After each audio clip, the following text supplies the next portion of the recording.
भाजपा ने एसआईआर को लेकर पश्चिम बंगाल में कमेंट किया। अब मुख्यमंत्री ममता बनर्जी बोल रही है ये प्रेशर में डाल रहे, लोग सुसाइड कर रहे हैं पश्चिम बंगाल के लोग, क्या कहेंगे?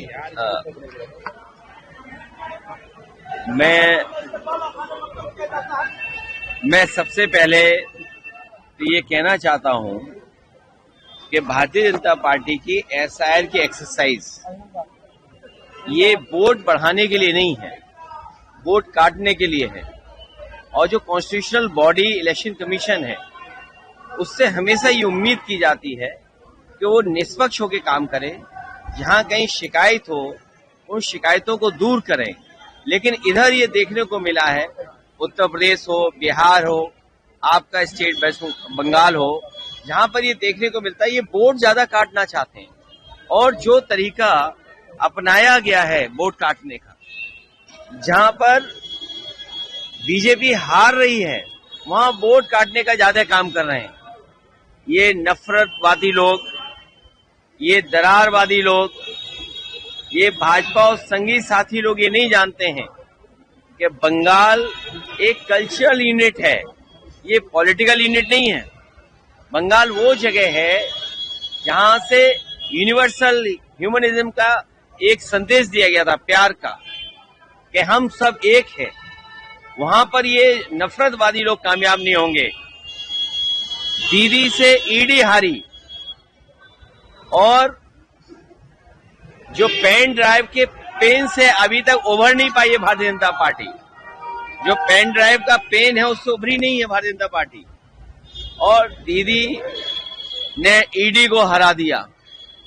हमें उम्मीद है कि विपक्ष के लोगों को और खासकर यहां दीदी के खिलाफ भारतीय जनता पार्टी कामयाब नहीं होगी।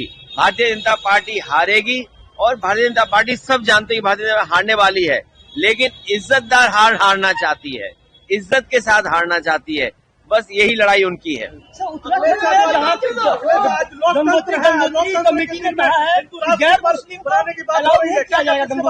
ये भारतीय जनता पार्टी के लोग आज किसी और के लिए कह रहे हैं, कल हमारे लिए कहेंगे।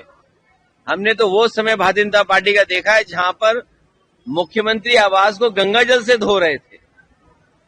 ये क्या भारत में संभव है, हिंदुस्तान में संभव है ये बातें? तो ये नफरत फैलाने का जो इनका तरीका है, ये दरार डालने का जो तरीका है, जो इनका डिवाइड करने की पॉलिटिक्स है, यूपी में भी हारी लोकसभा में, बंगाल में भी इस बार हारने जा रहे हैं ये लोग। सर, आप पीएम से की मुलाकात होगी आपका? मुलाकात होगी। और सर एक बात बता रहे हैं, अभिषेक बनर्जी जो दिन प्रतिदिन रैली कर रहे हैं, जो नजदीक है विधानसभा चुनाव, क्या सोच रहे हैं कि बंगाल का बंगाल में बीजेपी बहुत बड़ी हार हारने जा रही है। ये नफरतवादी लोग हारेंगे, ये जो बांटने वाली राजनीति करते हैं वो हारने जा रहे हैं। धन्यवाद। करोड़ों लोग का नाम काट किया गया जिसमें से समाजवादी के लोग ज्यादा कर रहे हैं, इसके बारे में क्या? ये जो बंगाल में कर रहे हैं उससे ज्यादा यूपी में कर रहे हैं। अगर आपके यहाँ 1 करोड़ वोट कटा है तो हमारे यहाँ 4 करोड़ वोट कटा है। ये कैसे समझदार लोग हैं बीजेपी के लोग।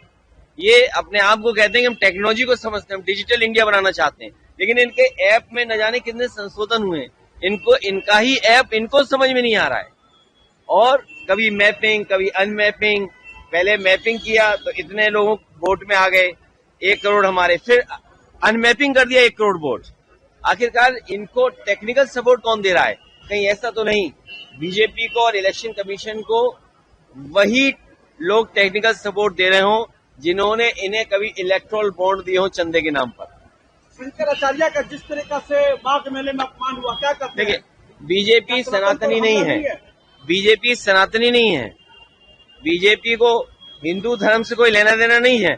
आप बताइए, शंकराचार्य हमारे सबसे बड़े पूजनीय, सबसे सम्मानित, सबसे बड़ी ऊंची प्रतिष्ठा में बैठने वाले लोग, उनके साथ व्यवहार पुलिस ने क्या किया? उनका रथ पुलिस ने धक्का मारा। उनके जो सेवाकार हैं, साथ जो चलते हैं, उनके कितना अपमानित किया इन बीजेपी के लोगों ने। और किस लिए? क्योंकि बीजेपी हर चीज अपने हिसाब से चलाना चाहती है। लेकिन शंकराचार्य के साथ जो व्यवहार हुआ है,